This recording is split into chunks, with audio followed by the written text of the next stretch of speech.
Hello and welcome. Today on EUYO Frontrunners, we are looking at an underrated but essential aspect of project management, the budget. Yes, we all know planning the artistic, creative, strategic side of a project might be more exciting, but here's the truth. Without a solid budget, even the most brilliant idea can fail to take off. Budgeting isn't just a side task, it's one of the pillars holding your project up. It helps you allocate resources smartly, keep your project financially sustainable, gain the trust of founders and sponsors, and most importantly, make informed decisions instead of costly guesses. Think of your budget as a financial roadmap. It's your tool to anticipate risk, track performance, and adapt when things change. Before you budget, define your what, who, and where. What's the project? A tour? A workshop? A festival? Is it an education program? A corporate event? You need to be clear on your project's objectives, scope, and scale, so you can design a budget to fit and ensure that you can execute it. Who's involved? Stakeholders have varying expectation and interest. Artists might want money spent different to sponsors, managers, or institutions. Where is it happening? Budgeting principles may depend on your sector. For example, a not-for-profit versus a startup context. Also, different locations mean different rules, taxes, and regulations. The takeaway: budgeting isn't just numbers. It's about turning your idea into reality. Think about the word accounting. If you account for something, you give reasons for why it is actually the case. Even the best budget is only a starting point. As your project unfolds, costs evolve. That's why you should always compare the original budget, the estimate, versus the actual cost, what you are really spending. Tracking this difference lets you fix issues before they become disasters, like overspending or funding gaps. It also helps you redirect your funds. Was your hotel cheaper than expected? Great! Redirect the funds to where they are needed. A clear breakdown keeps your budget transparent and manageable. Here's how to categorize. Fees for artists, technicians, producers. Meals, especially important during tours. Venue hire, the travel and accommodation. The music and instrument hire, the marketing and PR. Some miscellaneous, this is a small amount but really important. And contingency.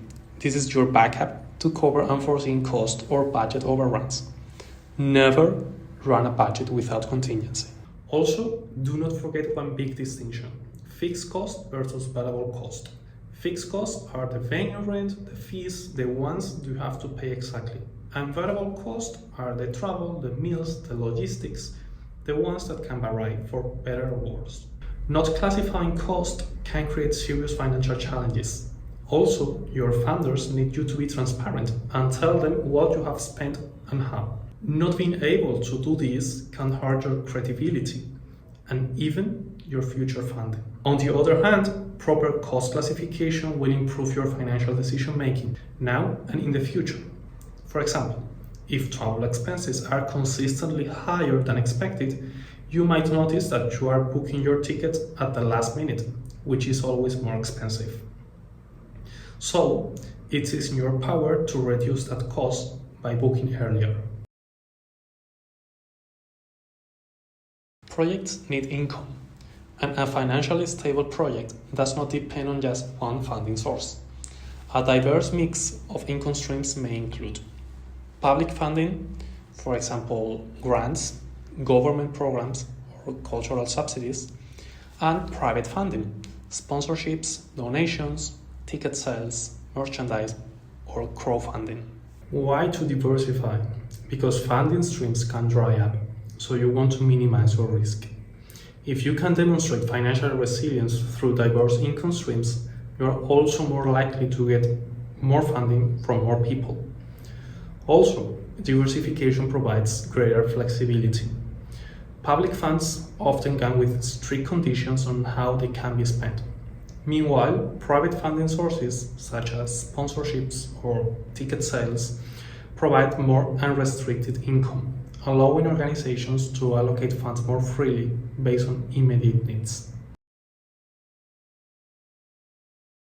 Here's a few areas where budgeting often goes wrong. Over-optimism. It's good to stay positive, but accounting is conservative for good reason. Remember what we said about contingency. Always have some margin to fall back on, so your project can still happen. Poor time management. Time equals money.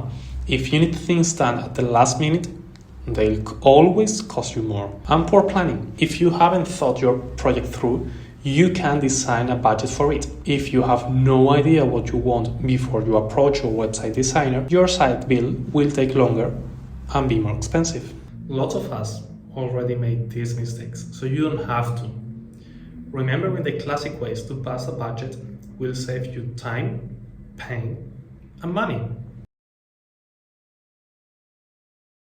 Money doesn't buy happiness, but it does buy time, control, and options. So budgeting isn't just a thing you have to do. It empowers your project because it helps you make good decisions. Thanks for watching. If this video helps you rethink how you approach budgeting, give it a like, share it with your colleagues, or drop a comment with your own budgeting tips.